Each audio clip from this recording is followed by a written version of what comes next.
It's time for episode 275 of the 3 Point Podcast, presented by the Memorial Healthcare Wellness Center. Check out their August calendar for all their new fitness classes. Also want to thank our local partners, AZEE Branding Solutions, Nelson House Funeral Homes, Rivals, Taphouse, and Grille. A lot of new stuff happening there, boys. New chef, new menu coming up. We'll have more on that as we go along down the road. Also, Success Group Mortgage and Servicing, and fellas, I mean, we've done it, man. We got a pretty full docket. Jacobs Insurance Agency, they've joined us. They're going to be our sponsor for the Prep Spotlight.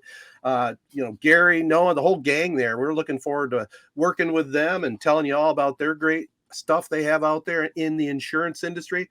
We want to definitely officially welcome them here to this podcast. I mean, when you think about 3 Point Pod, they're a perfect sponsor. They really are, especially for the Prep Spotlight, like you mentioned, or maybe you didn't, but I'll mention it here. I mean, they care so much about, your local prep sports, and they've always been big supporters of Corona Athletics, whether it was when Noah and Ben were there running, or now that Isaac is there. So they're just the perfect sponsor for the Prep Spotlight, and I'm really happy to have them aboard. Absolutely. I bet Noah's going to want to come on in the Prep Spotlight and talk about, Corona's track and field program, or maybe the cross country program, something like that. But that's a given. Yeah, definitely excited to have them on board. Absolutely. And we want to also welcome Kori and Associates Real Estate Services. They worked with us on closing my dad's house when we sold that. We signed the paperwork today. Kori just was outstanding. Her staff is tremendous. The signing off process was painless, and we'll definitely be telling you more about what Kori and her group have to offer. We talked about AZEE Branding Solutions. We're going to have special guest Tony Nash of AZEE joining us a little bit later on. But as we always tend to do, we try to get caught up on what we've been doing, and it's been a busy time, hasn't it, Jared? Yeah, it has. I got two different parts of this catch up. Let's start with the good. Or actually, I'll give you guys, do you guys want to start with the good or the bad? It's like kind of a pick your own adventure. Let's start with the bad. Yeah, that's what I would say. So, end on a high note. So the bad. So as we know, we have a big trip up to Black Lake every year, full family reunion. It went great. No complaints really at all with the camping, with everything that happened there. Had an absolute downpour. The tent somehow managed to survive through it with very minimal leakage. So I can't complain. As for the way home, so on the way up, so let me start at the very beginning. So on the way up, or basically, let's take it back to last year. Last year, we pack up the tent. It was a downpour, so I kind of slapped the tent together into my trunk, dirt all over it. Wasn't sure if I had all the stakes, all the poles that it needed. So I hadn't touched it since last year when I packed it up in the pouring rain in a rush. I will add. So on the way up, I was kind of nervous. It was not going to be working well. So I stopped off at my favorite store, or was my favorite store, Jay's Sporting Goods, and got a tent for $140. Kept the receipt, kind of knowing like, hey, I'm going to try setting up my old tent first. If it's trash, then I'm going to break this one out and I'll use this tent. Go through the whole weekend. Tent really had very minimal dirt on it. So just set it up. It was easy. Set up in about 15 minutes. So, all right, whatever. On my way back, I'm going to return this tent to Jay's Sporting Goods. So fast forward to the end of the weekend. I'm all the way back. Just dog tired. That week takes it out of you, man. Golf every day, sun, pool. It's just, you're dead tired. You just want to get home. So on the way home, I stop off at Jay's. I walk in. I return this tent. I get there. Of course, they kind of are questioning why I'm returning this tent. 6 days after I had it, I haven't opened it. I came up with a lie that my parents surprised me with a tent. So that's what we went with. I even told them, like, yeah, they even set it up for me right when I got there. It was like, you sold it. So I sold it.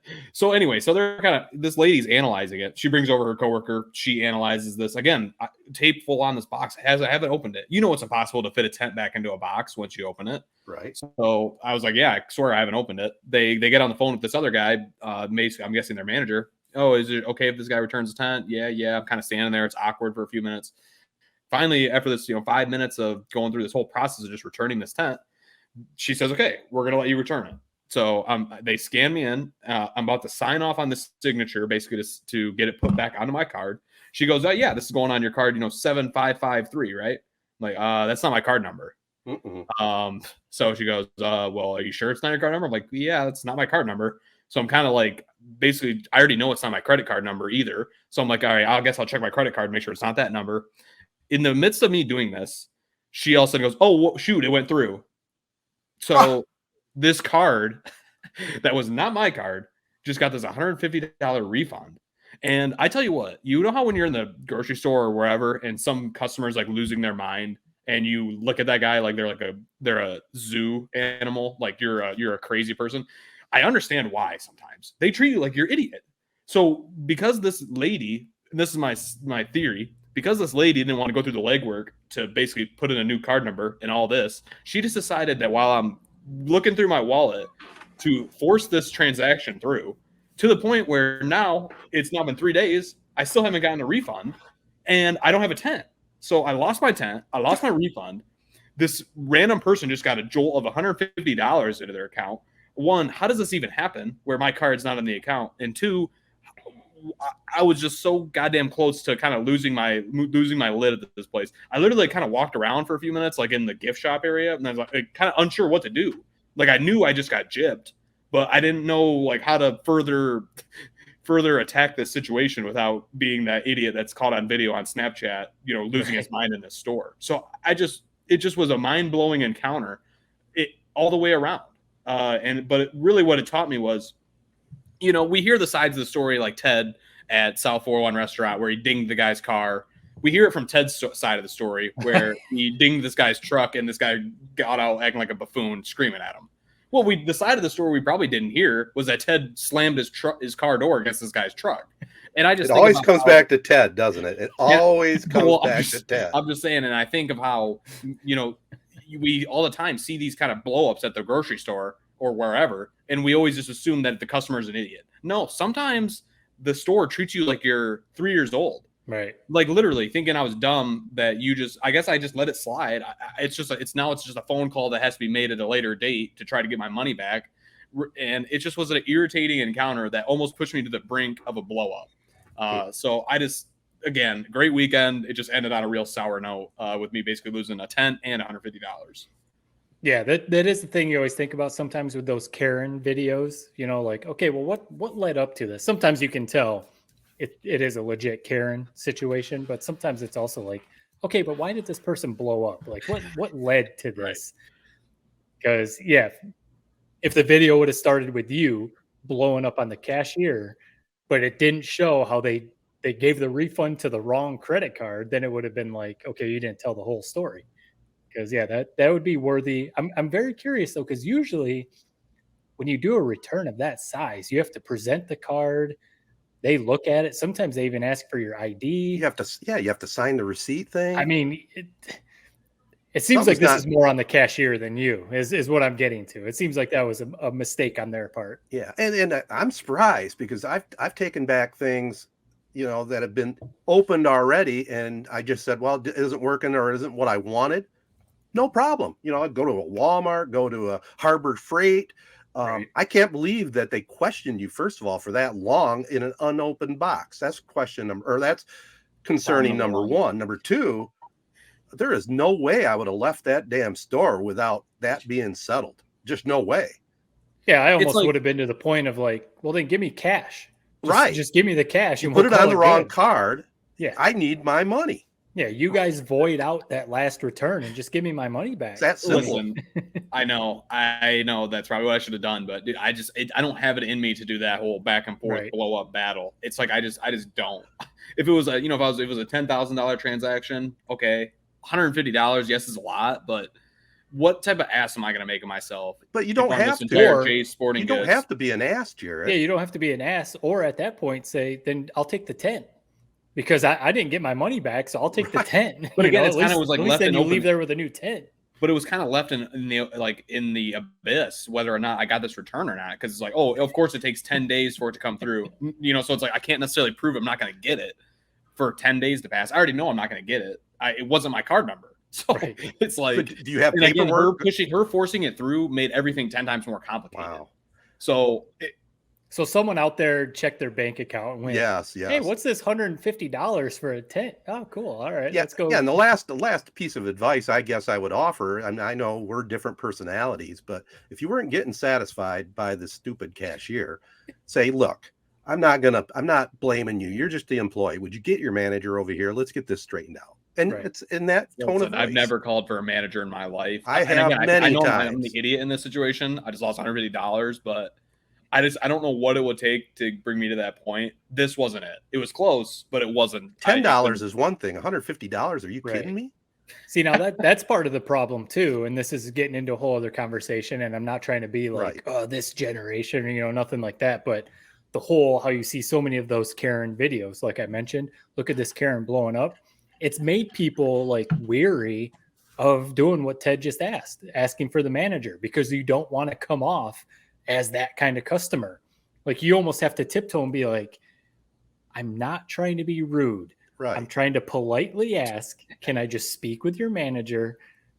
You know, you almost have to like dance around it, walk on eggshells, because you don't want to be recorded. Look at this idiot complaining, you know, whatever. Like you said, Jared, next thing you know, you're all over the social media and you're the idiot that everyone's talking about. But no, that would have warranted a, hey, I'm not saying you did anything wrong. Can I just speak with your manager? I either want the tent or I want my money. Yeah. It's one or the other. I will tell you guys, I'll try to make this a quick story. I was on a vacation with my daughters and my wife to California. It was a final vacation with the family, and we traveled all the way to California. We had troubles with the rental car. It's like 2:00 in the morning, Michigan time. When I get to the hotel, I have a room reserved with 2 beds. You know, the 2 girls would sleep together, my wife and I. I go to the front desk. I say, okay, I'm here to check in. They said, okay. And they check me in.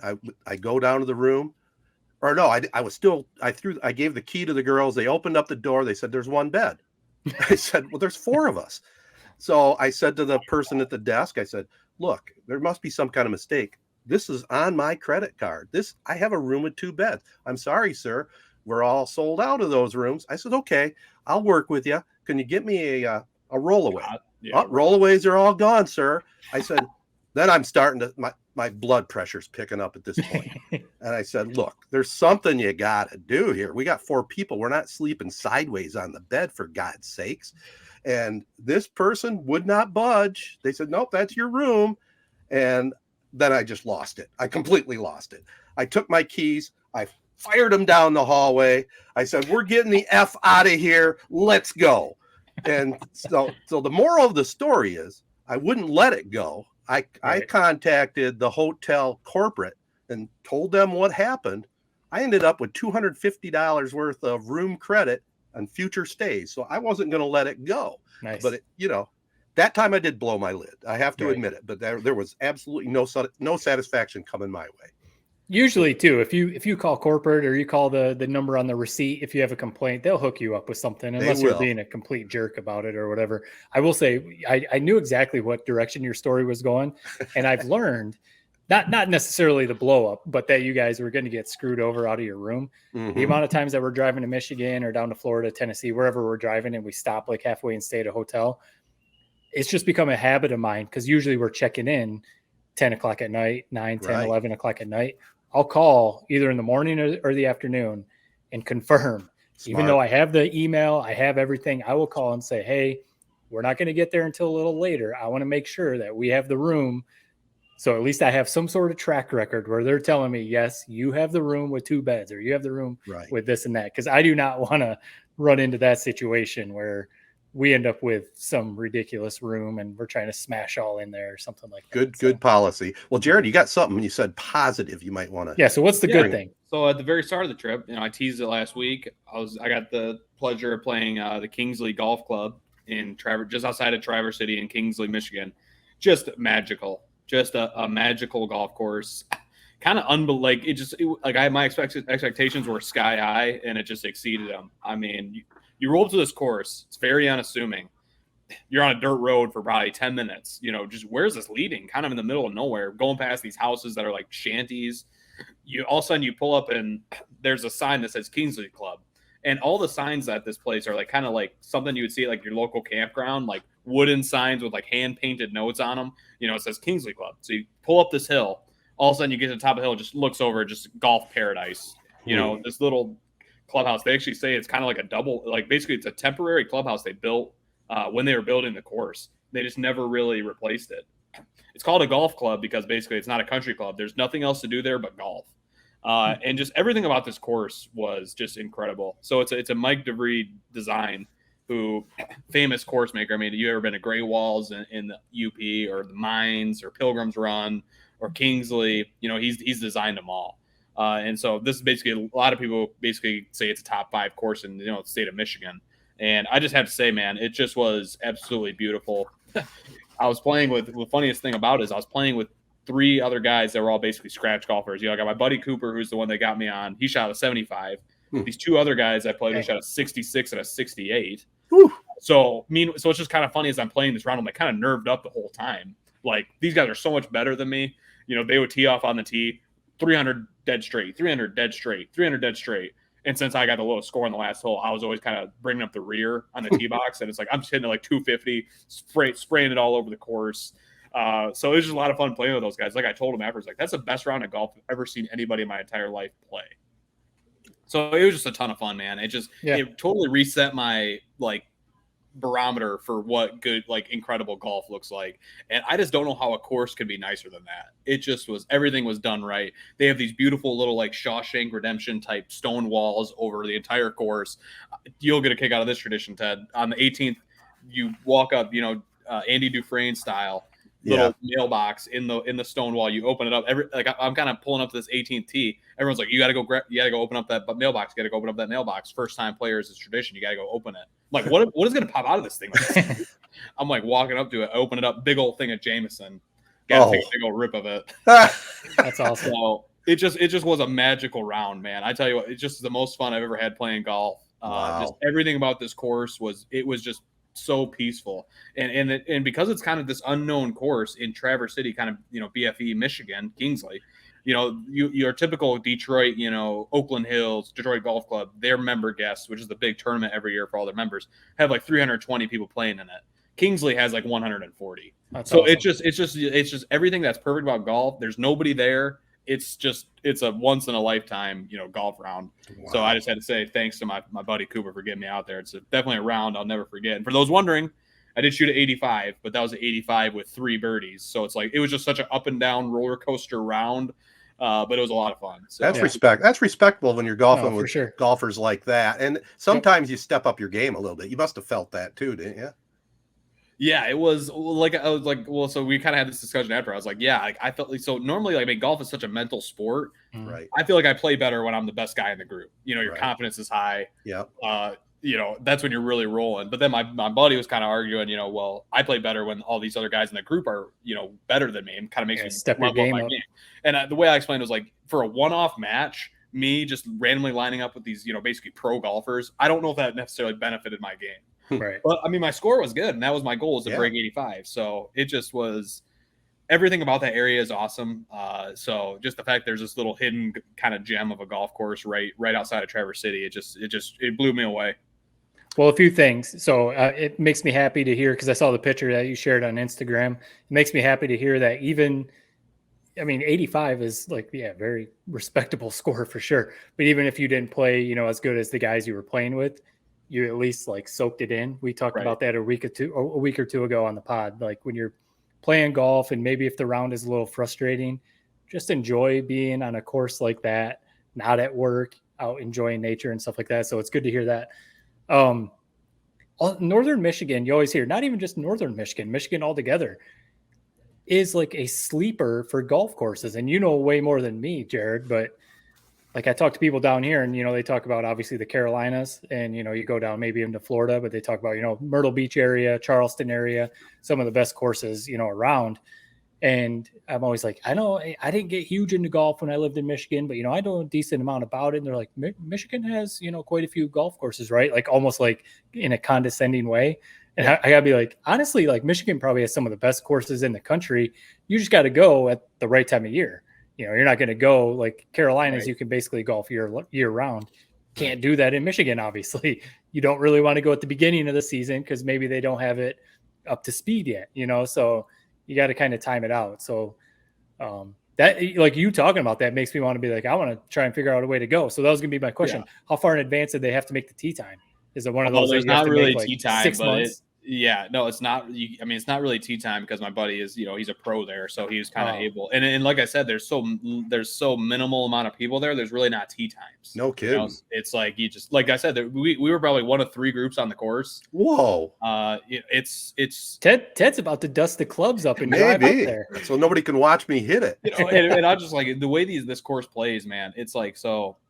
A lot of courses say every hole is a signature hole. That was what this place was. It was, a lot of the holes have, the elevated kind of like rough around them with bunkers.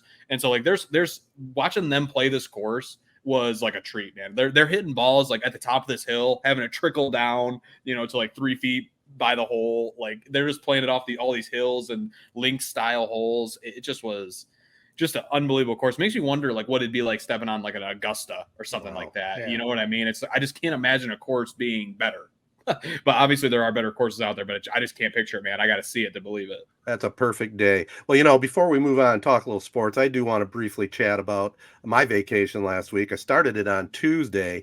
You guys will laugh at this. I'm a big Queen guy. I mean, I saw Freddie Mercury and Queen, Adam Lambert, obviously. Actually checked out, and you've heard me talk about it before, the Clio Amphitheater. They had a tribute band called Simply Queen. And I mean, it blew me away. The place was packed, and this group, they did a total takeoff on Queen. They had the Freddie Mercury character, the lead singer. They had Brian May. I was stunned. It was really, really good. And the best part of it, we talked about Ed Sheeran and Taylor Swift, and the price of tickets, it was $5 to get in and listen to a night of good music. Queen, they played all the hits. Yeah, were they as quality as the real group? Of course not, but they were damn good. I mean, it was good music. So that's how I started off the trip. Well, real quick, I just one quick comment on that. Yeah. To be a Queen cover band, you got to at least be pretty good. Yeah, you can't fake Freddie Mercury. Yeah, and their music it's tough to play. It is, and they covered all the songs I wanted to hear. My favorite Queen song other than Bohemian Rhapsody is a song called 39. And damn it, they played it. I was in heaven just after hearing my song. So that was great. Now think about this. Jared went up north with the family. They do his internal family. They go up every year kind of together and do a lot of stuff. I went up on Thursday. Went to Petoskey, had dinner with my sister and her husband at Petoskey Brewing. After that, went to Harbor Springs, checked out the Regatta Festival. Harbor Springs, there's a lot of money in that town, but that is a cool town. They had music, street musicians up there for that weekend. So we saw some of that. We had sunset at the Petoskey ball field, as we're cruising down the hill. And then saw a late showing of Barbie. More on that. Entertainment. So that's how it started. Then we went up, did our thing the next day before we got to Black Lake. And have you ever heard of Tunnel of Trees? Yeah. There's a road that just winds from Harbor Springs up to Cross Village. I don't know if you've ever done it, but it is unbelievable. I mean, the trees are thick as can be, and this little 2-lane road just winding through this area, mansions all along the way. It was just the coolest thing. And I can't believe all my years in Michigan, I had never done that. And you talked about Michigan for golf. Man, up north Michigan, there's nothing like it. It's just heaven. It really you can't beat it. This time of year, you really can't beat it. Yeah, I mean, we went from Cross Village to Sturgeon Bay Beach. We came across just out of the blue this little area called Bliss, and it was kind of bliss. Polo. There was a polo match going on. Think about that. I got a quick video clip I'll post on our site. Have you ever seen polo live? It's amazing. Like you're saying, like on the horses and everything. On the horses, man. These horses, they're clomping, and they're playing. Awesome. It's like they're playing hockey on horses. Yeah. The rules are they ride the horses for 3 minutes. They take them out. They bring fresh horses in because they're going full bore. It was amazing. It was one of the coolest things I've ever seen live. I've seen polo like on TV, but I've never in person. And never would expect it to be in Bliss, Michigan. I know. Right. Then, of course, we had our on-away thing. We won't get into all our stories. We always have a great time with the family. You know how that is. Yeah. And then we finished it up, my family anyway, on Sunday at Mackinac Island. And let me tell you, it's been a long time since I've been there. I was one tired soldier. About 23,000 steps later, by the time I got to the hotel, man, I was out like a light. So Yeah, it was fun. if you don't rent the bike or do some of that other stuff, if you're walking the whole time, that's a day. That's a long day. Well, and to cap it off, we get home. I have a bunch of newspapers. I didn't hold my papers this time. I reach into the mailbox. I got my newspapers and got stung by a hornet. Oh, That's how my boy. trip ended. So you and Jared, both the vacations kind of end on a little bit of a sour note. that's right. A little bit different. I mean, I tell you what, if you had $150 in one hand or you got a big old hornet that's going to sting it, I might have said, I'll pay the $150. I'll take the 150 any day of the week. Yeah, that's no fun. Little bite on my knuckle, big deal. That was a pleasant surprise. That was right as you're pulling into the driveway, right as I pulled in home. Yep. Yeah, all right, well, hey guys, like that to bring you back to reality, really. That's for sure. Before we get into a little sports talk, or are we having sports talk? Or are we going to have Tony on next? I think we were going to go to our good chat with Tony. All right. Well, before we get to Tony, we've got to talk about a couple sponsors. You guys jump in here. Again, officially we want to welcome Jacobs Insurance Agency. They've been serving Shiawassee County and the surrounding area since 1977, just like 3 Point Podcast. They've had 3 generations: Gary Jacobs Sr., Gary Jacobs II, Brian Jacobs, and now Noah Jacobs working for you. I mean, can you believe it, Jared? I mean, you're a working man now at Bally. Can you believe Noah went to Wisconsin, runner up there, a standout runner at Wisconsin, obviously was at Corona, and now in the insurance biz, working with the family. That's got to be pretty cool. Yeah, really. I mean, anytime you're able to work with family, I mean, and I love our area. We all talk about how much we love our hometown. So anytime you get to stay there and set up some roots, man, that's awesome. And I'll just say this real quick before you continue to read, Ted. Yeah. So I remember, it's just a quick, real side tangent story, but it is about Jacobs Insurance. So I remember when I moved into my apartment, my very first apartment with me and my roommate, 2 years ago, I remember I showed up to sign off on it. They said, do you have renter's insurance? I said, no. Was I supposed to? Yeah, we can't sign this over to you until you have renter's insurance. I kid you not, within 30 minutes, I had renter's insurance, thanks to our good buddies at Jacobs Insurance. So just a quick shout out, just shows how quickly they are able to help you, when you're in a bind, which I definitely was that day. No, well, Jacobs, go ahead. You mentioned earlier, we're excited to have them on board, but I think it's a cool thing that we do. I mean, have some local partners that hopefully we can help get the word out. I know Noah kind of joked that all of a sudden they're going to have a spike in clients because they're hopping on board with us. Slow climb, Noah. Honestly, hopefully we can, whether it's through social media shares or even the shout outs on the podcast. Hopefully maybe like Jared's situation that he just said, someone's listening to us or whatever, and they say, actually, you know what? I need some insurance. Let me give this Jacobs Insurance a call. So all right. Now we're pumped to have them on.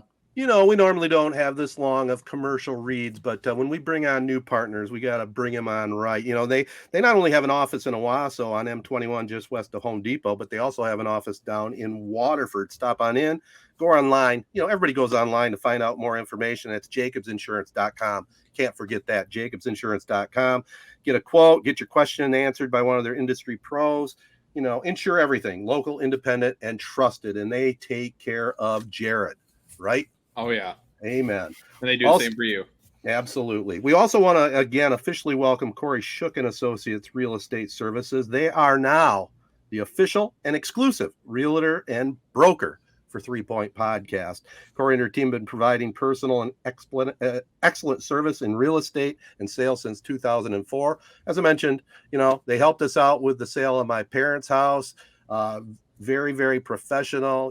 We got multiple offers for over what we were asking. So they did the job right, and everything went really smoothly at closing, ironically enough, today. What was that like, saying goodbye to the old place since 1964? Yeah, it was it was tough. Matt, you went through it. It was tough. We had a final get together there. We had a pizza party last night, just the 5 siblings. 3 of them stayed overnight, one cool. Final time. And, I didn't, your dad didn't, and I went home too. But, we finished it off this morning, loading up the final few boxes there and said goodbye. And it was bittersweet for sure when you think about it. Almost 60 years in one house. And man, growing up in the 60s, boys, right across from Louise Peacock, the football field. I mean, you couldn't have it much better than that if you're going to be in sports. It was tremendous. That is cool. And yeah, so Kori Shook's team helped sell my parents' house, the house that I grew up in Owasso on East Grand River there. So yeah, we know that they do good work. We see their signs all over the place in Shiawassee County, just like the Woodworths and Success Group Mortgage. All of them. It seems like you see their signage everywhere. But I was gonna tell you, I saw your post on Facebook, with your siblings at the house right before we started recording, and it is. I've seen some other friends go through the same thing. Parents selling their childhood home.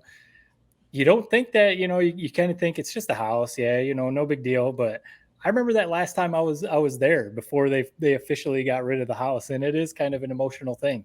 The first time I went back home, to Owasso, and I didn't go to that house, it was a little strange, because usually that's where I would stay.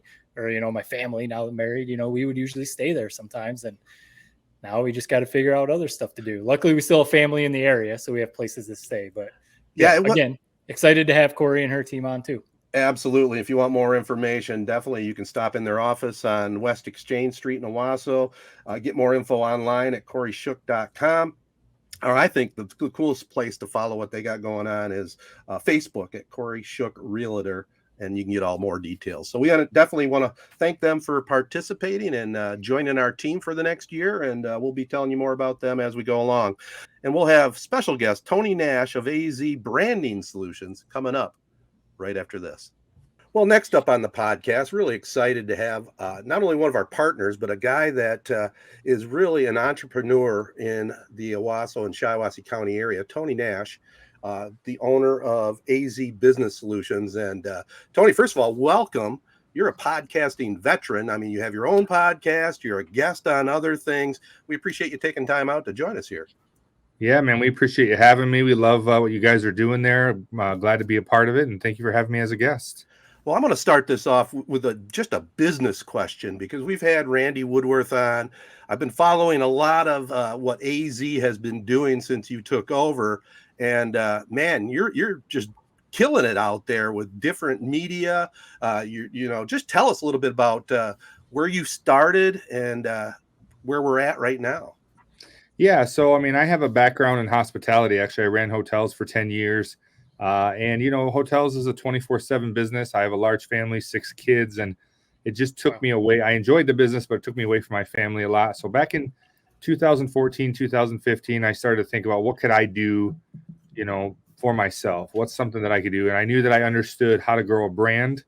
And so I jumped out, and started a business called AZEE Business Solutions. And the motto was growing your brand from A to Z. The idea was to partner with companies that were really serious about taking their brand to new heights, whether that be through their website, through their social media, through some video, whatever we could do to help. And at the beginning, man, we were offering everything. But we've kind of niched down to what we really are good at, and that is branding. About a year and a half ago, we had the opportunity to buy a Hankered Sportswear, so we were able to add that new layer of services to our portfolio.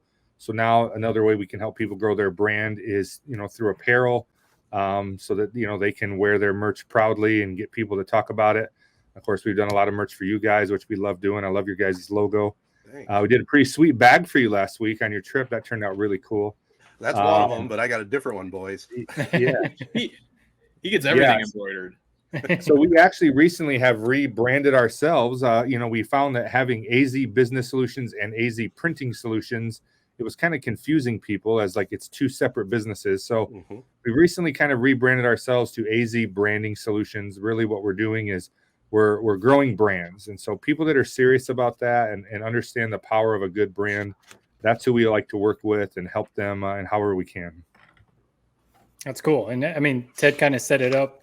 We've had Randy Woodworth on, who obviously Randy's awesome. Yeah, he's all over Owasso. Yes, he is. Another awesome partner that we have is his brother, Jim Woodworth, and his business, Success Group Mortgage and Servicing, another great partner for 3 Point Podcast. So, we love having you guys on board too. But speaking of Randy, I saw earlier, he's got his own podcast, First Gen Wealth. I saw you were a guest on his podcast. Was that today Yes, or recently? That was today. And we actually helped produce that for them. We actually produced about 9 podcasts, I think, on total. And been talking to Randy about it for a long time. He was actually the one that inspired me to start my podcast. He said he was getting ready to start one, but it took him a little longer. But we got him going, and he's killing it, man. He's getting really good traction on it. And yeah, he beat me up a little bit today about not diversifying my investments a little bit more, but we had a good time. Yeah, And, we had a pretty good conversation with him. He was basically trying to convince Jared to buy every open spot in Owasso and start his own like townhouse commercial business. That's Randy. That's Randy. Yeah. So he basically, his plan was to bring me on and publicly humiliate me as to why I haven't jumped in yet. But I was going to ask, but I watched a little clip, and I saw something that you guys were talking about how, and I've seen people talk about this before, that most podcasts, the first step is starting it. A lot of people say, I've got this great idea for a podcast. Me and my friends talk about this, or we've got this great idea, whatever, we want to start a podcast. The first step is actually doing it. The second step is keeping it going and putting out consistent content.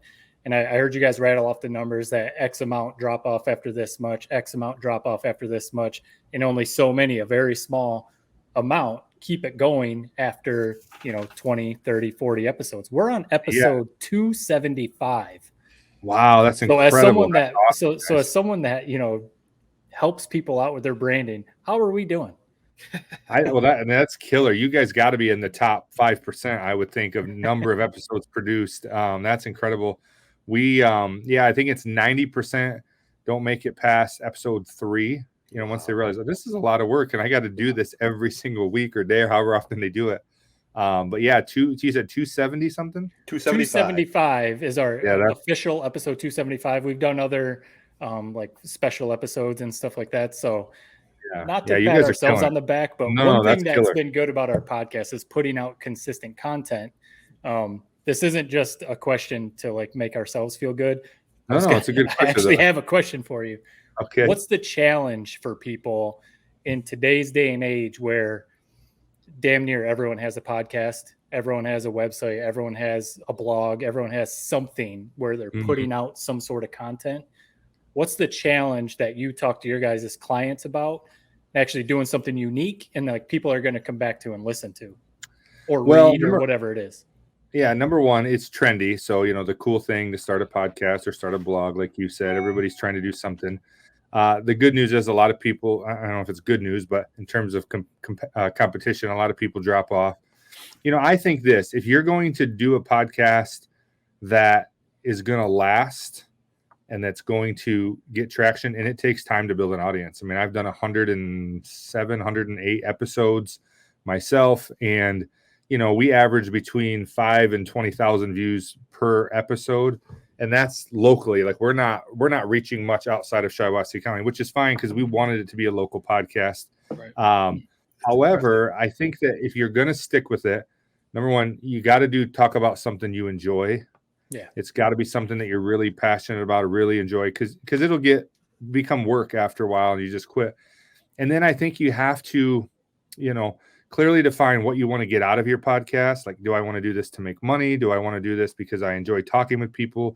Do I want to do this to market my own company? Like for us, it's a marketing tool to meet other business owners and allow them to tell their story. So like if I was just looking at my podcast from a pure monetization standpoint, I'd be like, man, this is a lot of work for, we're not really monetizing it that much right now. However, my main objective was to get new clients, to introduce people to what I do, bring them into my space, talk about their business, give them an opportunity to win in their own community. And man, that has given me so much opportunity for new business. And so in terms of that, we've been extremely successful. But if you measure it against somebody else that's going viral every week and they're making, $50,000 a month in, ad revenue, then you think, wow, it's not good. So I think number one, talk about something that you really like, that you can talk about it all the time, even in your sleep. And then number two, make sure you clearly define the goal for it. Like, what am I trying to do here? That way, when it becomes work, you can stay on track and realize you're whether or not you're meeting your objectives. Yeah.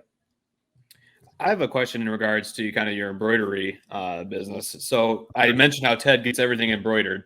He does. This weekend, he literally had a couple lawn chairs that had 3 Point Podcast logo on it. I've been challenging to him. He understands his brand. Yeah. In a similar vein, what's maybe the weirdest thing you ever had to put a logo on? Oh man, lawn chairs has to be up there.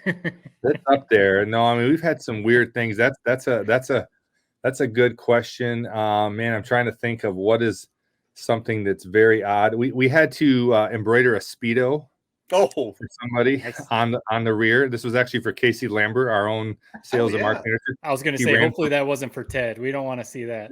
no. I won't tell him about that, Ted. Thanks.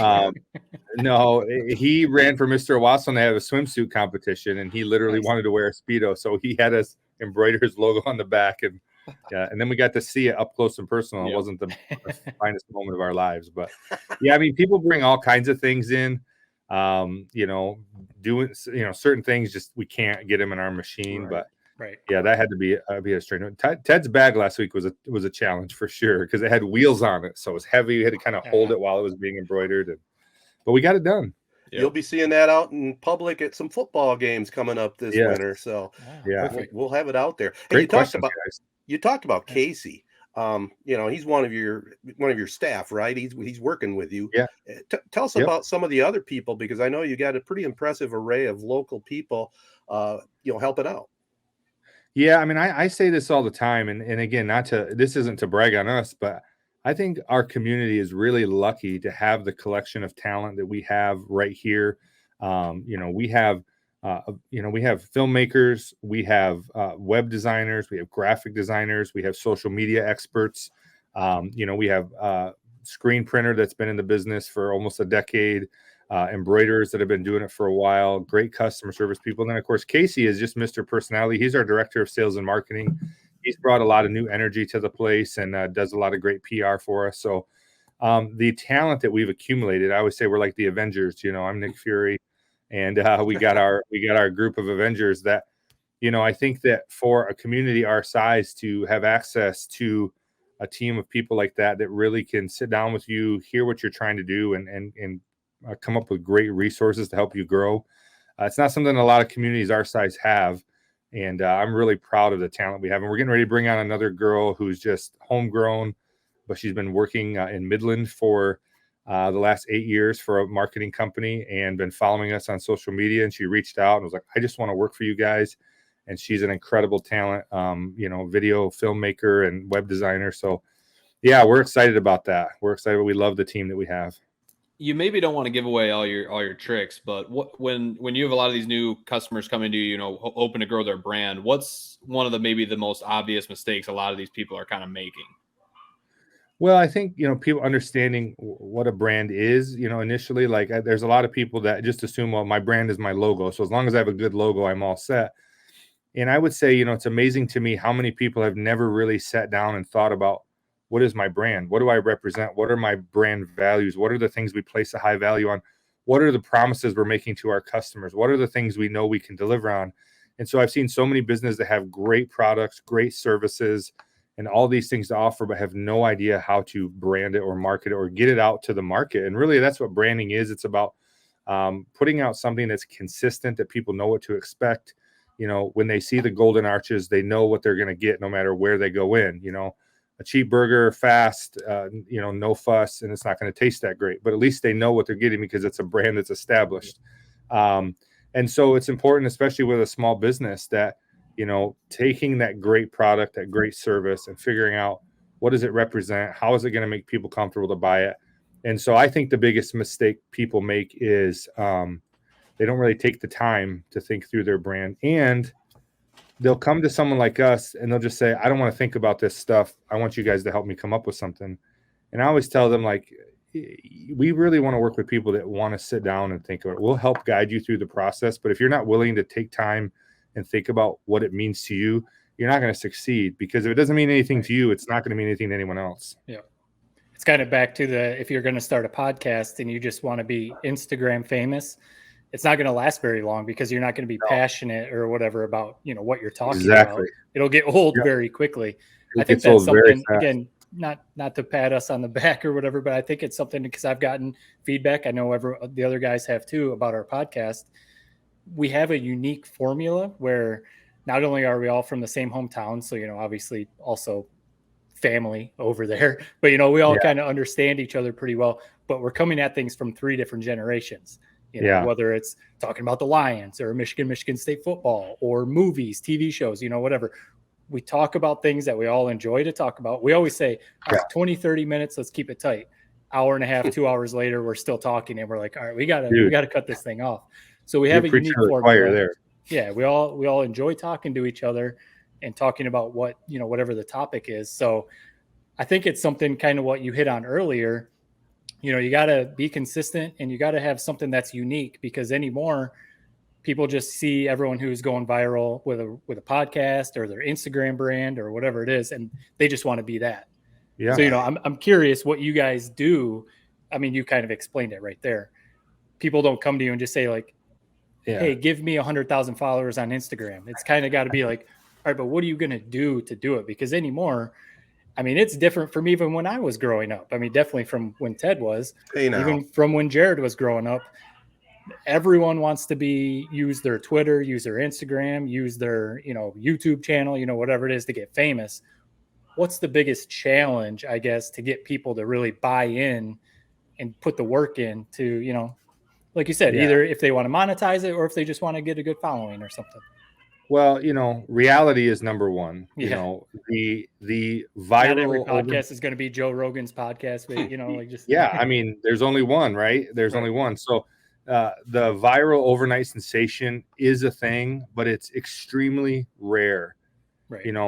People have to understand that yes, you can do that. It could happen, but if that's where you're starting as a goal, like you're going to be so disappointed, because really, I mean, it comes from years and years of just hard work, perseverance, dedication, doing something that you believe in. And again, clearly defining like, this is my objective for the podcast. Right. And if your objective is to get famous and really be out there, there's nothing wrong with that. But then that takes constant content. That takes 4 or 5 times a day. You're putting something out there that people can see, and then looking at your analytics and doing different things and trying new things and reaching out to influencers and celebrities and trying to get them to contribute or sponsor or take 2 minutes and say something on my show. And it just is a grind. It takes work. And a lot of these people, even that you see, you would consider to be an overnight success, you just didn't see the 10 years they put in before that, because nobody saw it, right? They were just like the No Easy Way Out podcast, mine, like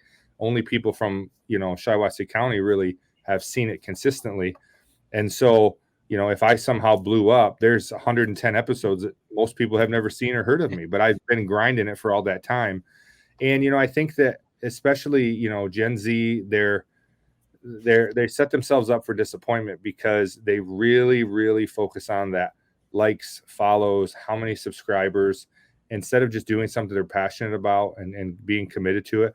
I think listeners want to hear people talking about things that are real to them and not just kind of a gimmick to get, views and followers, because that doesn't work for a very long time. And even if you think about the people out there that have made it overnight, if their success lasted, if it went beyond the overnight success and like the 15 minutes of fame, it was somebody that was really had something that they were truly passionate about. And so I just think the mistake people made is, number one, they don't really have a clearly defined goal. And if they do, it's maybe a little unrealistic.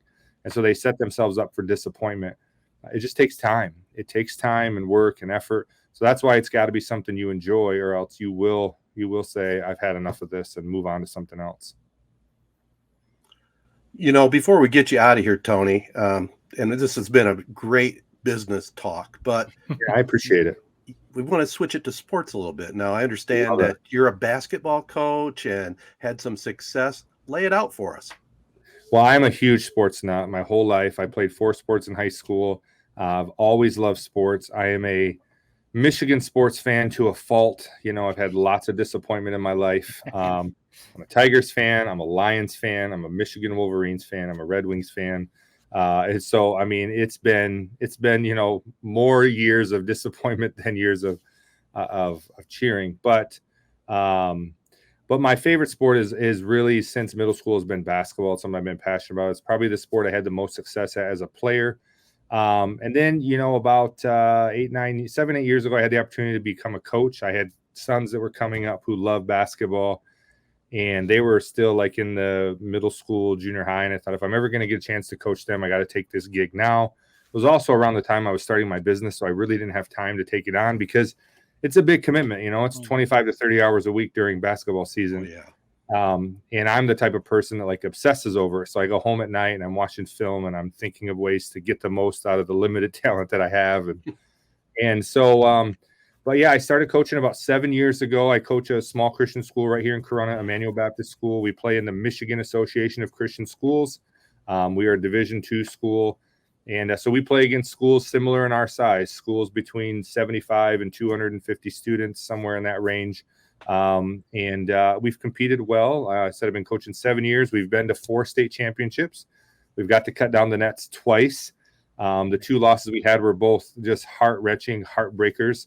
But this last championship we won, it was the only time I've ever had all 3 of my sons on the same team, because one was a senior, one was a junior, and one was a freshman. And my freshman was good enough to kind of make the team, didn't play a ton, but they were on the same team.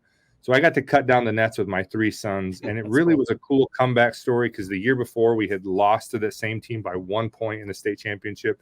We came back the next year and played the same exact team. And my filmmakers made a documentary called No Quit. That's kind of our team motto. And you can find it on YouTube. It's about a 55-minute documentary about the comeback story that we had. And it is incredible. It's like a 30 for 30. He made it look so much cooler even than it was. But we've actually entered it in his film festivals, and it's won some awards. But yeah, you guys got to go check it out on our YouTube channel. It's called No Quit. It's a very inspiring sports story, not just saying it because I was in it, but it really was about how these young men were resilient and overcame adversity and kind of came together under the mantra of no quit. And we got to cut down the nets together. It's a pretty cool story. So yeah, I love coaching basketball. Every year when I do it, I'm like, this is going to be my last year because it's so much, but then I always sign up for again. And my last son, my 2 oldest sons are graduated, and my youngest son is in 11th grade this year. So I think I'm going to go at least 2 more years. But then I have my daughter, who is a freshman, and she's probably my best athlete. And I never saw myself coaching girls sports. And I still don't know if I can do it, but I may get involved when he graduates. So we'll see. I think you'll like it even better in some aspects. You know, they listen for sure to what you're telling them. Unbelievable. I helped the varsity coach last year with my daughter as an 8th grader. Actually got to play on the varsity team last year, because when you're in a small school, sometimes you get to do that. But she's a good ball player, and I got to run a few practices, and it is true. The girls will do exactly what you tell them. Like you say, run into that wall, they'll do it. And they don't ask questions. So it's good that they obey or whatever, but sometimes they don't, aren't able to like just, think through what's going on. But yeah, it's a different thing. I mean, if I have a boy crying in practice, then it's just public humiliation, right? We're gonna just. But if it's a girl crying, it's a whole nother story. You feel bad and you want to stop and let everybody go get a drink. So, but no, I love it. We're big basketball fans. So yeah. I got one more quick one. I thought I was going to be done. We started talking about sports. So really, we could do a whole other interview with you about. We'll line him up again. Yeah, anytime. So I played basketball for Jared's dad at Corona. Jared obviously probably was coached his whole life by his dad. Yes. We've talked before about Juwan Howard coaching his sons and stuff at Michigan. Mm-hmm. What's the challenge of doing that, coaching your sons? Do you find yourself sometimes coaching them differently than the other players, or because it's such a small school, maybe it's not the same as if you've got like 40 kids to choose from? What's the challenge of having your sons on your team? That's a great question, man. This is so funny. I just was talking to somebody about this the other day. Coaching my sons has given us some of the best memories. We got to cut down nets together, and it's created some of the most tumultuous times in our relationship. My wife actually had to establish a rule in our home that 24 hours we're not allowed to talk about the game afterwards, whether it's a win or a loss, because we have a loss and I'm chewing the guys out in the locker room, and then I'm just on my boys all the way home, and they don't want to hear it. I found that like when my kids were younger, everything dad said was gold. I taught them almost everything they know about basketball, took them to games, took them to camps. But then every one of them, right around the 10th grade year, they start reaching that point where they just don't want to hear it from dad anymore. Right. Mm-hmm. And so I can either like just get upset with that and say, well, then you're just go, or, figure out how to coach them successfully. And so I found that in the team atmosphere around the guys, they respond really well to me in practice. I find I'm certainly harder on my boys than everybody else, even though I try not to be, because I know what they're capable of and I know the work that they put in. But I would say, as they've gotten to 10th grade, like in terms of individual training, like right now, my son who's 11th grade, I have him working with a trainer, because I find that like the one-on-one training, it just creates friction. Like I can't let anything go, not even once, and not correct it.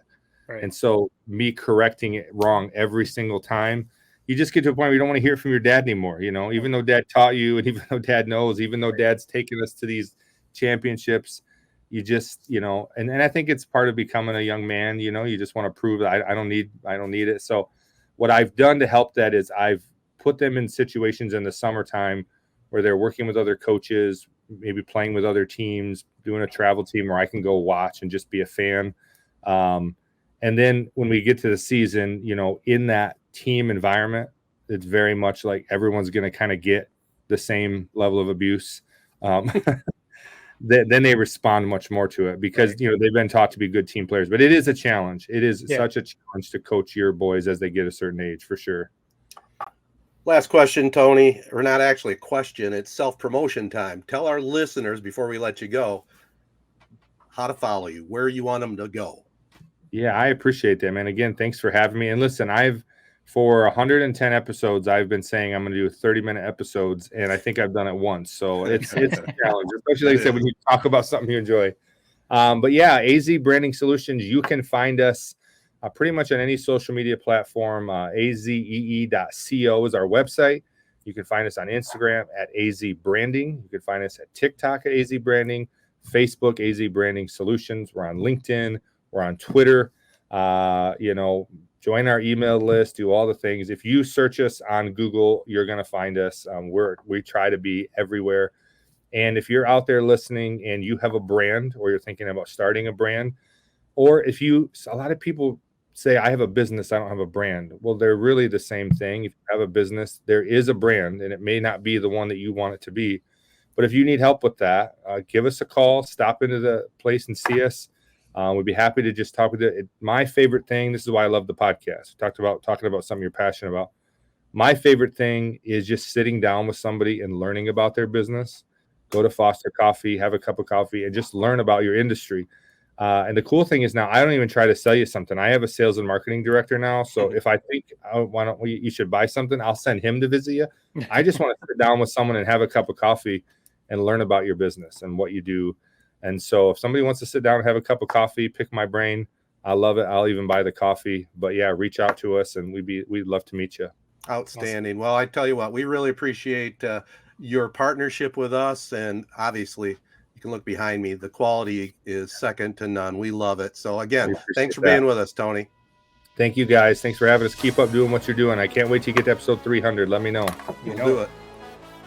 AZEE Printing Solutions, formerly Hankered Sportswear, is a full-service print shop that specializes in screen printing, digital printing, and embroidery. They pride themselves on giving a great product at a great value.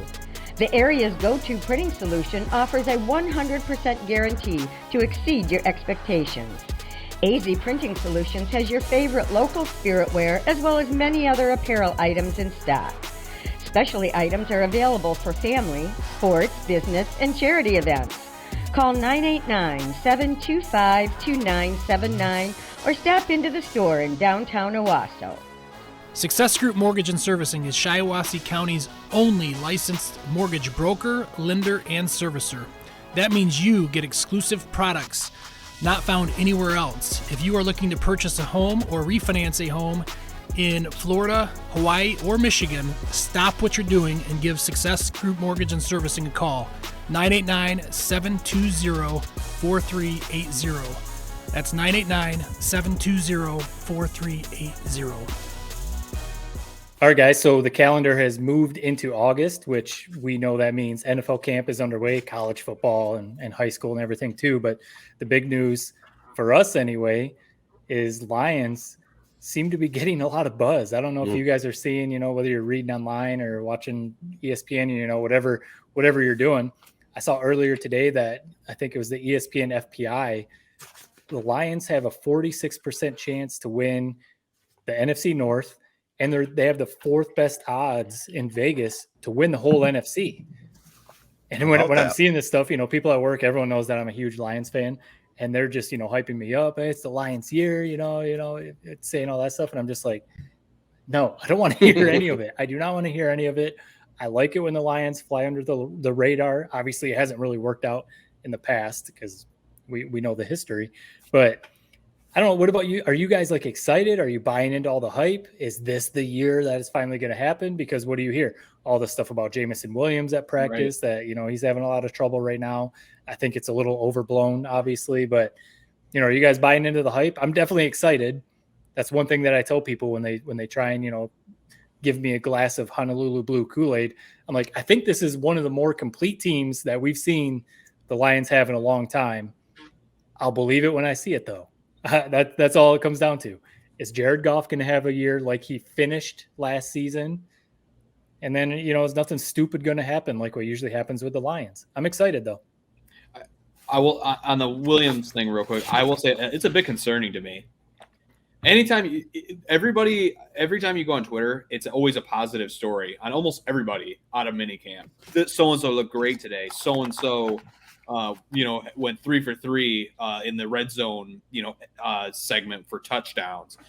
It's never good when you see negative stories because it's almost like Jamison Williams is first round pick. He should be lighting it up at practice, man. It sounds like he has some issues with catch mechanics, which I've never heard of. Whenever you hear that, basically that just means he has horrible hands, which is concerning for a wide receiver. Obviously, we have the suspension. It just seems like every day with him, there's a new story that's not good. And punched a teammate. Yeah, pushing a rookie DB because he broke up a pass that was intended for him. That's when you know things are going sideways, when some snot-nosed rookie is really getting under your skin. That concerns me. With all that being said, everything else, the Lions, to have the whole C.J. Gardner-Johnson scare, which is a weird story in itself, where you thought he was done for the year. A day later, it turns out he's going to be back in a couple of days. Not really sure how that got so sideways in the news cycle. But everything so far so good out of Lions camp. I mean, I'll say this in terms of my excitement level. I've never been more excited for a Lions season than I've been for like a Michigan football season. And that's kind of crazy to say because Michigan has a lot of hype this year as well. Yeah. But I am so looking forward to that Thursday night, season kickoff against the Kansas City Chiefs. And then week 2 on 10 days of rest, they're going to play the Seahawks. So within 2 weeks, you're going to know what this team is. Yeah. And you just hope they win one of those games. If they win one of those games, we're sitting tight. We're looking good. So I just can't wait for this year to get underway. And I actually had this thought, kind of bringing it back to catch up. I'm ready for summer to be over. I never want to wish summer away. But once you hit August, it's the end of summer, man. When you were a kid, that's the start of football camp, which you kind of dreaded, even though you loved football. So I'm ready for summer to be over. Give me the Labor Day weekend. Give me the college football. Give me the NFL football. I can't wait. Yeah, and to the Lions, and I can't argue with what you're saying there, Jared. I'm counting down. I'm one of these freaks that I love preseason Lion football, man. I'm going to be watching every play of the Lions preseason. That's coming up, I think, the 11th. Yep. So looking forward to that. I'm a very excited Lion fan, but I'm also cautiously optimistic. Okay, there's a lot of things that they can build upon last year, but we watched this team in the past. Let's hope the past is behind us. I think if Jared Goff comes anywhere near what he did, especially at the end of the season, like you said, if he just continues that consistency, and he should have the confidence, he is the Detroit Lions quarterback, and he has weapons to throw to. So I'm definitely fired up, and I think this, we'll get more into it as we get a little bit closer. I think this is a 10-11 win team right out of the gate. Yeah, it should be. I mean, in the division's up for grabs. The Packers, obviously, no Aaron Rodgers. The Bears, is Justin Fields going to put it together? Kirk Cousins with the Vikings. I mean, they just kind of are who they are.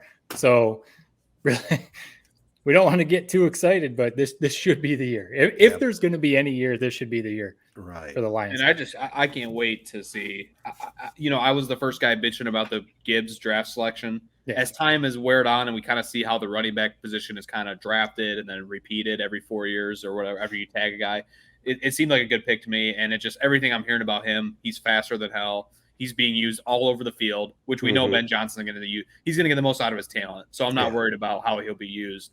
I can't wait to see what he'll do. Now I will say my one complaint, I hate his jersey number 26. If you're a speedster, young, small guy, you need to be like a single digit number. Yeah. Number 1, number 9, number 6, number 3, number 26. It looks like he's like a running back out of Matt's generation.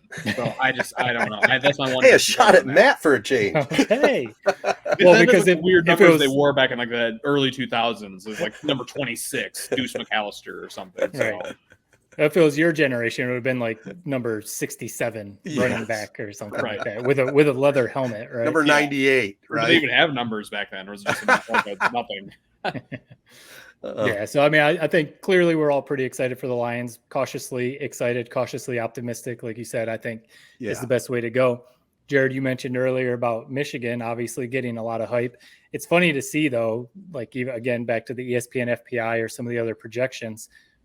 Everyone's still giving it the Big Ten and everything to Ohio State. And it's just, kind of funny sometimes because it's like Michigan's returning more talent than they have in the Jim Harbaugh era, back-to-back Big Ten titles, back-to-back playoff appearances, and you're still all over Ohio State. Okay, I'm fine with that. Don't go ahead and hype them up. That's perfectly fine with me.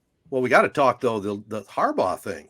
What, 4 games, right? Yeah. I mean, I know they should still win those games. Is that going to make him even more intense after he comes back? I mean, what a bunch of BS though, huh?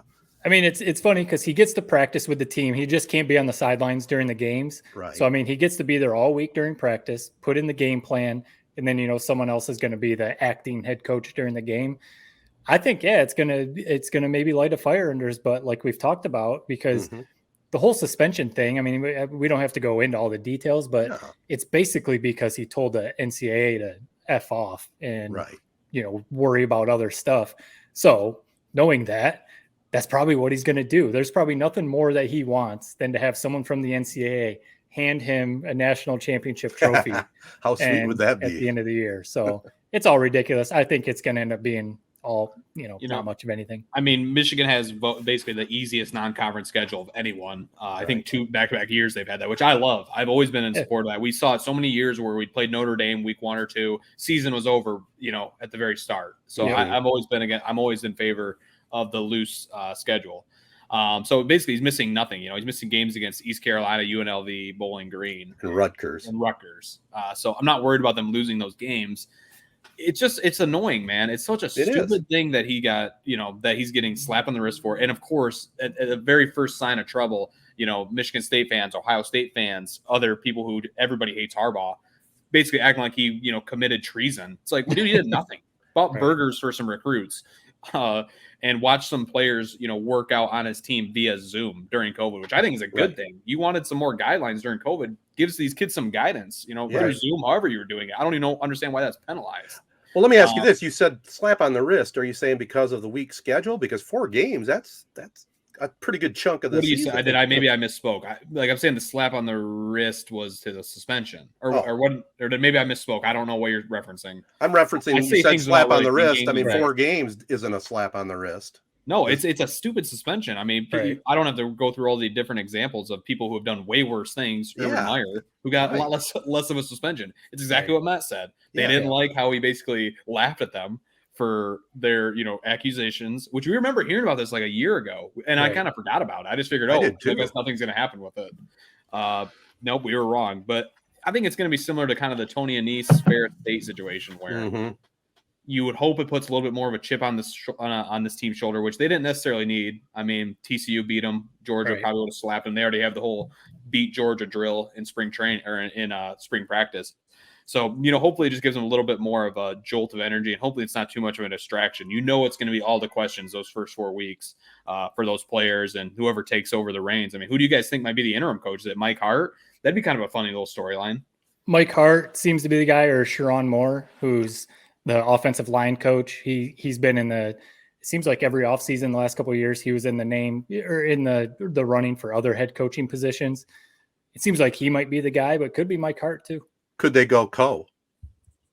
Yeah, they probably could. Maybe they do something like that. They kind of do a couple head coaches, kind of give 2 guys an opportunity anyway, offensive and defensive or something. But Matt, you teased what Valenti said, so I'll read that off real quick because this is not related. Basically, this came after they announced the Michigan State versus Michigan game was going to be a night game which that's awesome. I love that. It is. I do love my noon kicks for Michigan, but if we're not going to have the big show with Gus and Joel, then give me the night game on NBC. So here's what he said. NBC too. Yeah. So he said, here's the PSA I would offer, and it's not hyperbole. I will say I was going to come to his defense because I was going to say, this was clearly hyperbole, but it's kind of funny that he prefaced everything by saying it's not hyperbole. So I can't say that. I'm being real with you because people are nuts, and I don't condone what all people do, but I'm just telling you, friendly advice, if you're a Michigan fan, don't be there. He's referencing going to the Spartan Stadium at night for a Michigan game. Don't be there. Don't bring the women and children. Don't be there. Don't show up in your egregious butter-themed t-shirt garb. Don't be there. It's the equivalent of playing stupid games and winning stupid prizes. So I'm going to say two things real quick before you guys chime in. One, I think it was maybe a little over-exaggerated, the outcry against this. Was it very dumb to say? Yes. And I say that knowing I love Valenti. I stand by almost everything he says. I know saying that he could come on this podcast and talk circles around me for why I'm an idiot for having that opinion. But anyway, it was a dumb thing to say. Do I think it was maybe a little over-exaggerated? Yes. But flat out, just an idiotic thing to say. Right. Secondly, who's ever gone to Spartan Stadium or even the Big House for that matter and said, this is a hostile environment?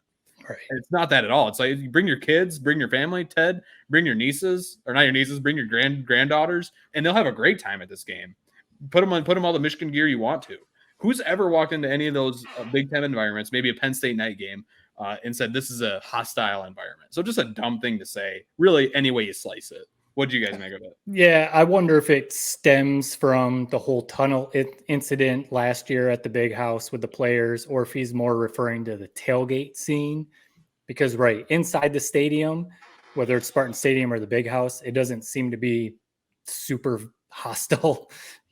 Maybe it will be this year. I don't know. My thing, so you guys obviously know I'm not the biggest Valenti fan. Obviously, like you said, he's very talented at what he does. That's why he has the show that he does and the platform that he does. I don't take much of what he says seriously. I think he's just out there trying to fire out hot takes. He clearly is biased against Michigan and some other teams, and he lets that affect his opinion. And that's partly why I don't take much of what he says very seriously. The issue that I have, so that's why when he said all that kind of stuff, I kind of just laughed it off and was just like, it sounds like another Spartan slappy talking trash and, whatever. Who really cares what he has to say about this? My biggest problem with what he said was this is somebody who has a very big following and has a very big platform, not just in Detroit, local radio sports, but, they kind of have a national brand. A lot of his stuff, people listen to nationally, and he is a very well-known radio personality for the opinions that he gives. And, you give him all the credit in the world for building up that brand that we, like we talked to Tony Nash about, and, having that platform that he does. Give him credit for that. The problem I have is when people like that use that platform to say things like that, almost like inciting riots, because us three and maybe some other people can laugh it off or be like, whatever, who really cares? But some of his listeners are going to take that seriously, and they're going to be like, maybe they were going to go to Spartan Stadium as Michigan fans, but now they're not going to because they think that their family's going to get into a fight. Or maybe some ridiculous Spartan fans are going to say, if I see anyone in Michigan shirts, I'm going to talk trash and I'm going to throw beer bottles at them and I'm going to try and start a fight. That's my issue. Most sane people can listen to what he says and either laugh it off or be like, this game's going to be great, blah, blah, blah. But to use the platform that you do, like what he has, and say that kind of stuff, that's the issue that I have, because some people are going to listen to it and they're going to take it seriously and they're going to try and start fights. And that's what I say. It's an irresponsible thing to do.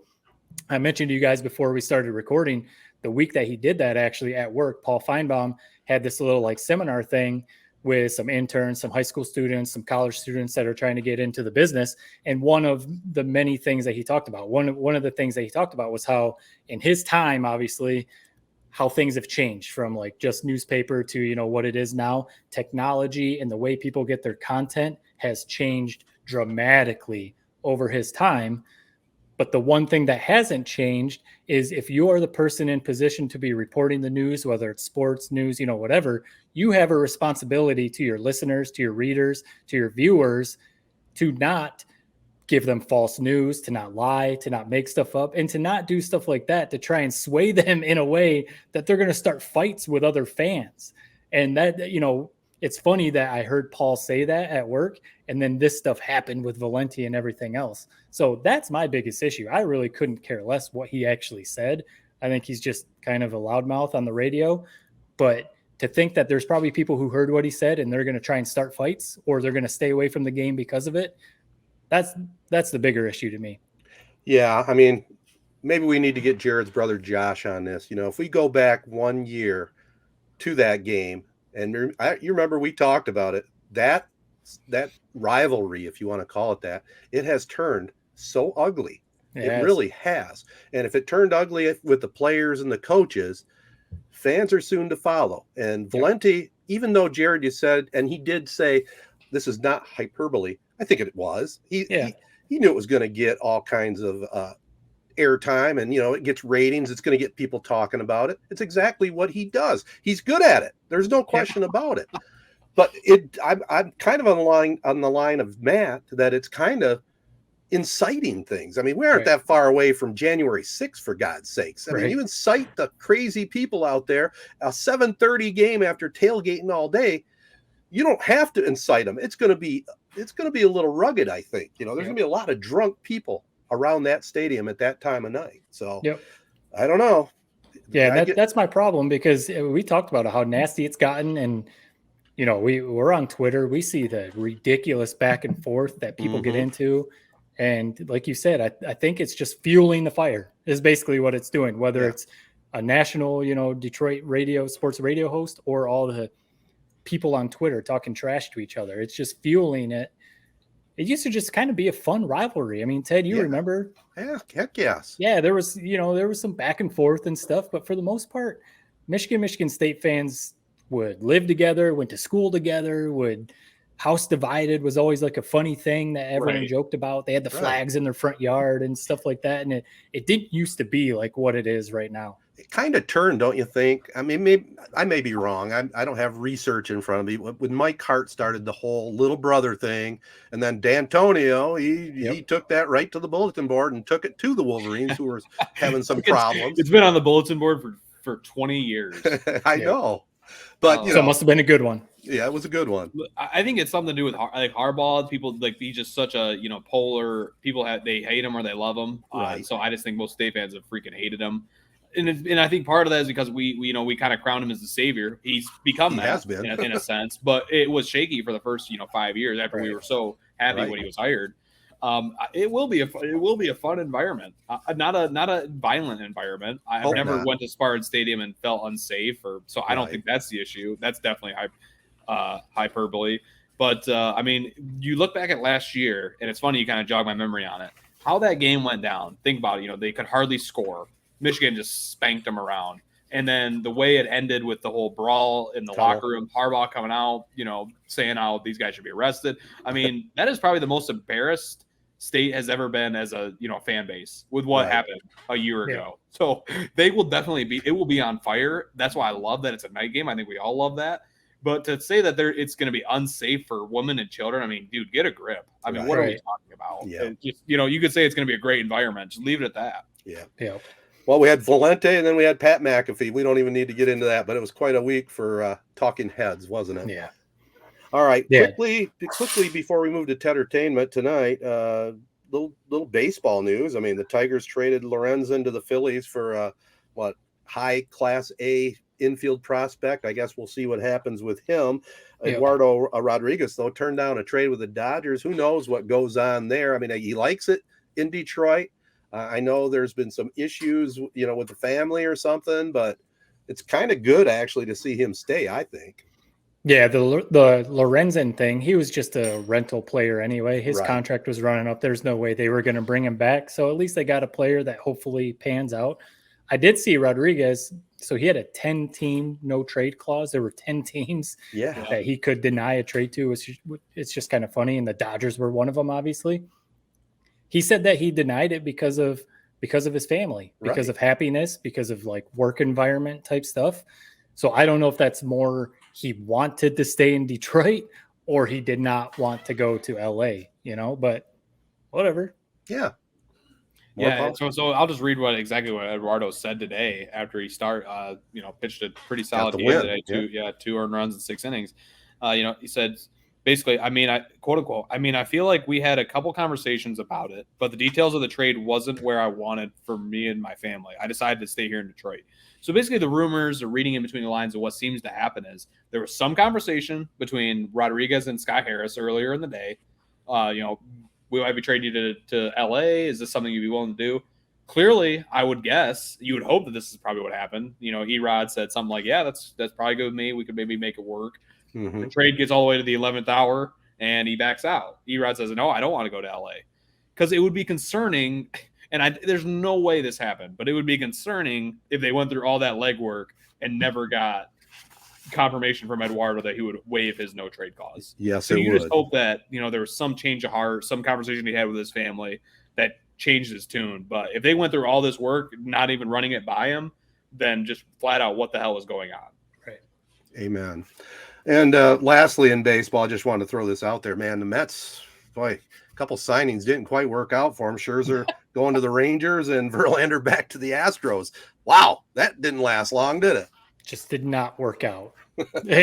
Classic Mets. It just seems like that's the only way to describe a season from hell. Really, it's a season from hell.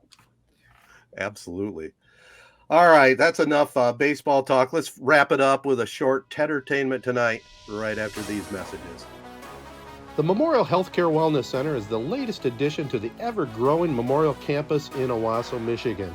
For your youngsters, stay on top of your game with a student membership. Get 3 months at a flat rate of $150. Start anytime with no enrollment fee. Included with your membership is use of the SkyTrack, locker rooms, private showers, steam rooms, sauna, a swimming pool, cardio exercise theater, including treadmills, ellipticals, free weights, and a whole lot more. The three of us support and wholly endorse the Wellness Center.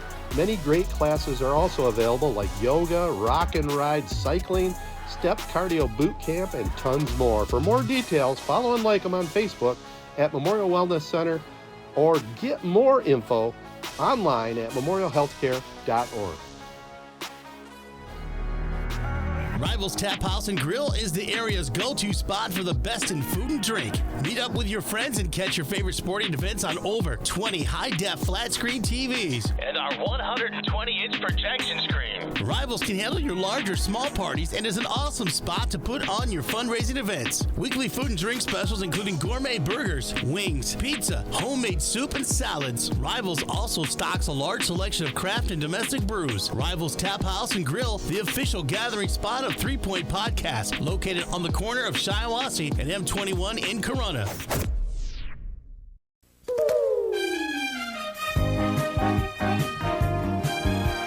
All right, so as usual, Jared, you've joked about how you and I hijack Ted's segment here sometimes, but he teased that he saw Barbie. So I want to hear this review on, because before I feel like you were saying you were not going to watch that movie.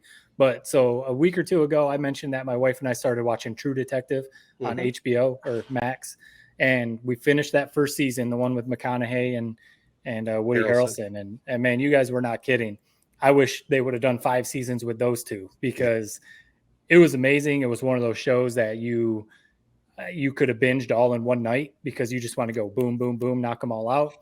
I don't know if you guys remember. I'm sure you do, but this is no spoiler. It came out in 2014. So if you haven't watched it, that's on you. Luck. But they were trying to start to lead to that McConaughey was the one. They were trying to, make it seem like that he was actually the one in on all this kind of stuff. And my wife and I, the whole time, we were just like, no way.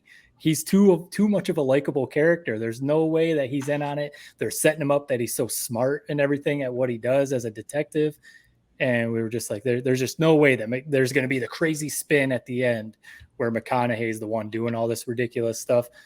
We were right in that. And, it turned out that there's this whole sicko family thing going on, and McConaughey and Woody Harrelson, they kind of get out. We were kind of a little on how it ended. Yeah. Like breaking out of the hospital. We were like, oh, we wanted to see a little more. Like, did they get back into being detectives? Did they just ride off into the sunset? What kind of happened there? But overall, man, I would give that a 3 out of 3. That first season, 3 out of 3 on the 3-point podcast scale. It was almost a flawless season of television for 8 episodes. I did see, though, the second season has Colin Farrell and Vince Vaughn. It shouldn't fall off that much, right? I mean, that's a couple good characters. I say it's worth watching, Matt. Yeah. I watched all of them, and maybe the last season wasn't that good, but that second season was decent. Yeah. Check it out. We'll probably do it. Okay. But yeah, anyway, there's mine. True All right. Detective. If you haven't watched it, watch it. 3 out of 3. Before I get into my spiel, I want to clarify something. Jared brought up last week, more than once, I guess he's brought up about it can't be entertainment if I'm not going to these premiere movies. Okay, let me just set the record for a whole week. No, let me just set the record straight. When I started this whole thing, the whole idea was, okay, I'm a 67-year-old guy. I love TV and movies. I love music. I love different things. So I thought, okay, this would be a good way just for me to say what I like. I'll review things that I happen to watch on television or a concert review. And, you may have the same opinion. You may say I'm totally off base, but that was the whole point of it. It wasn't to go to every premiere movie. Now, with that being said, I did go see Barbie. Now, I originally I was on vacation, right? I was on vacation before our whole on away thing. And it was Thursday night. And I said to the wife, after we had a nice dinner and nice cruises I told you about, I said, hey, let's go to a movie. Let's see if we go see Oppenheimer. So we checked it out in Petoskey. We had already missed it, the last showtime. So then I said, well, when's Barbie play? 9:10. So I said, great, we'll go see Barbie. And I got to tell you, it was good. It was good. Blockbuster good. I'm not so sure about that. I mean, let's face it. Barbie herself, Margot Robbie, she is just stunning. She is just one stunning woman. And she was a perfect Barbie. I mean, at one time, Amy Schumer was signed up to play Barbie. And it probably would have put a real funny spin on it. Right. But Robbie is Barbie all the way. And she was good. Ryan Gosling stole the show, I think, as Ken. I mean, he was hilarious. I don't know if you saw it, right, Jared? No, I haven't seen Barbie yet. Just Matt, have you yet? Nope. We definitely want to, though.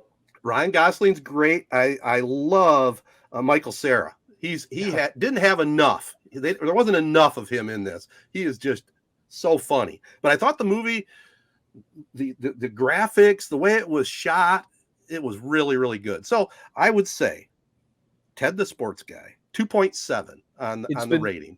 It's good. One, is it a musical? No.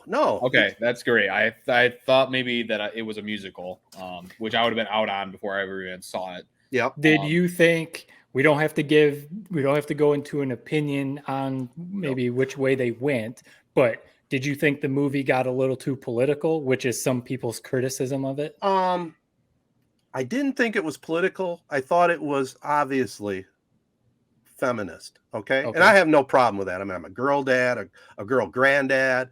Right. It definitely had that slant, which is all right. Girl power, baby. Yep. I mean, that's the whole Barbie. That's like the Barbie brand too. Yeah. Right? So I didn't really see too much else that was really too political. Will Ferrell was pretty funny. The way they played off Mattel, they played them off kind of like buffoons. I don't know if that was intentional, or I guess it was. Right. But it was an entertaining movie. If you want to go see it, a summer movie, check it out. Barbie's all right. What about I heard, I mean, you mentioned stole the show and funny. I heard there's actually there's some really funny moments. Like some of the jokes are pretty good. Maybe not for young people, but pretty good. Well, think of this. It's Barbie, right?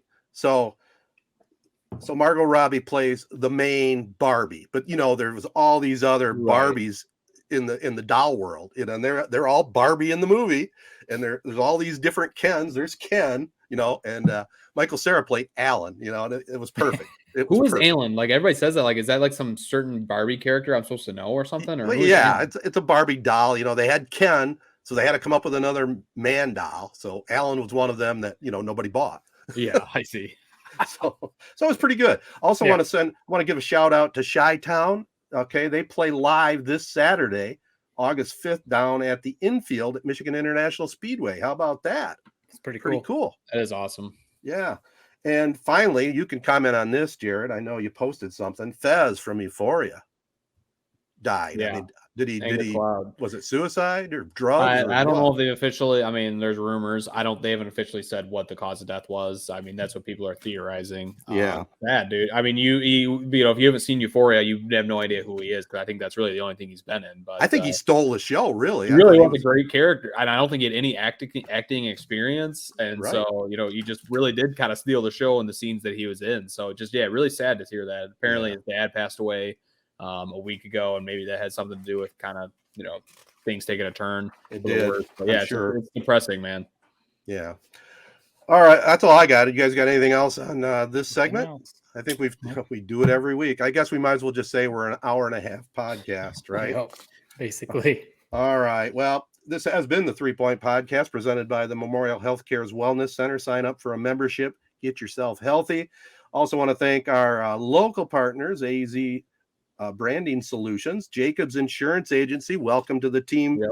Nelson House Funeral Homes, Rivals, Taphouse and Grille, all kinds of good things happening there. Success Group Mortgage and Servicing. I saw Jim Woodworth today at the closing. And Kori Shook and Associates Real Estate Services. Again, welcome to the podcast. We want to thank Tony Nash of AZEE Branding Solutions for joining us. A very interesting chat with him. Don't forget to follow us on the socials at 3 Point Pod. Follow our YouTube channel, and you can comment to us via email at 3pointpod@gmail.com. Peace and love. Everybody be kind. Thanks for listening.